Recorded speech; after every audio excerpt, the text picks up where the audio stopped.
السلام علیکم ورحمۃ اللہ وبرکاتہ۔ بسم اللہ الرحمن الرحیم۔ ہماری تہذیب کا ایک اہم رکن نماز بھی ہے۔ اللہ رب العزت نے انسان کے ذمے یہ جو نماز کا فریضہ لگایا ہے، یہ یقیناً ایک مذہبی فریضہ ہونے کے ساتھ ساتھ معاشرتی طور پر بھی اہم حیثیت کا حامل ہے۔ نماز معاشرتی طور پر بہت سے فوائد رکھتی ہے۔ جہاں یہ اللہ رب العزت کی طرف سے فرائض کے اندر ایک فرض ہے اور رسول اللہ صلی اللہ علیہ وسلم کے لیے بہت سے تحفوں میں سے ایک تحفہ ہے، وہیں پر یہ ہمارے معاشرے کے اندر پھیلی ہوئی بہت سی بد کرداریوں اور بہت سی برائیوں کا توڑ بھی ہے۔ جیسے کہ قرآن مجید کے اندر اللہ رب العزت فرماتے ہیں کہ ان الصلاۃ تنہی عن الفحشاء والمنکر، کہ نماز بے حیائی اور فحاشی اور منکرات کے کاموں سے روکتی ہے۔ یہ جو معاشرے کے اندر پھیلی ہوئی برائیاں ہیں، ان کو روکنے کے لیے نماز کو عام کرنا بہت زیادہ ضروری ہے۔ اسی وجہ سے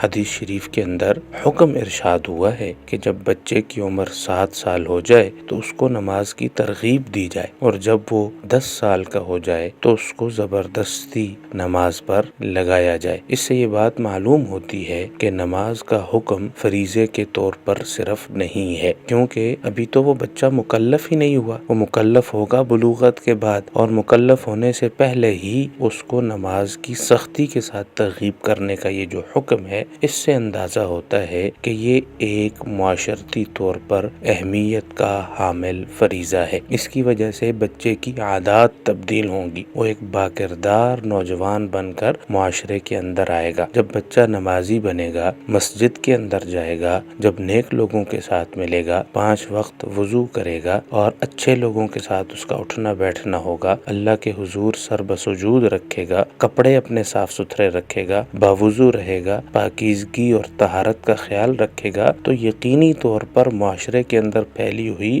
بہت زیادہ برائیاں اس سے خود بخود دور ہو جائیں گی۔ اس لیے اپنے معاشرے کے اندر جہاں ہم اور چیزوں کا بہت زیادہ خیال رکھتے ہیں، ہماری کوشش ہوتی ہے کہ ہمارے بچوں کے اندر، جوانوں کے اندر اچھے اخلاق پروموٹ ہوں، ہمارے بچوں اور جوانوں کے اندر اچھی تربیت کا نمایاں اثر نظر آئے، وہیں پر اس کا خیال کرنا بھی بہت زیادہ ضروری ہے۔ والدین کی اور خاندان کے اندر بسنے والے لوگوں کی ذمہ داریوں کے اندر ایک ذمہ داری یہ بھی عائد ہوتی ہے کہ جو بچہ نماز سے دور ہو، اس کو ترغیب کے ساتھ، پیار اور محبت کے ساتھ نماز اور مسجد کے قریب لایا جائے۔ نماز اور مسجد ہمارے اسلاف کے چھوڑے ہوئے طریقوں میں سے ایک بڑا طریقہ ہے، یہ ان کی میراث ہے، یہ ان کی وراثت ہے۔ مسجد اور نماز یہ دونوں ہمارے اسلاف کا ایک عمل ہے۔ جب اولاد اپنے اسلاف کے عمل پر قدم رکھے گی تو آگے سے اس کی اولاد بھی پھر اس کو اسلاف سمجھتے ہوئے اس کے نقش قدم پر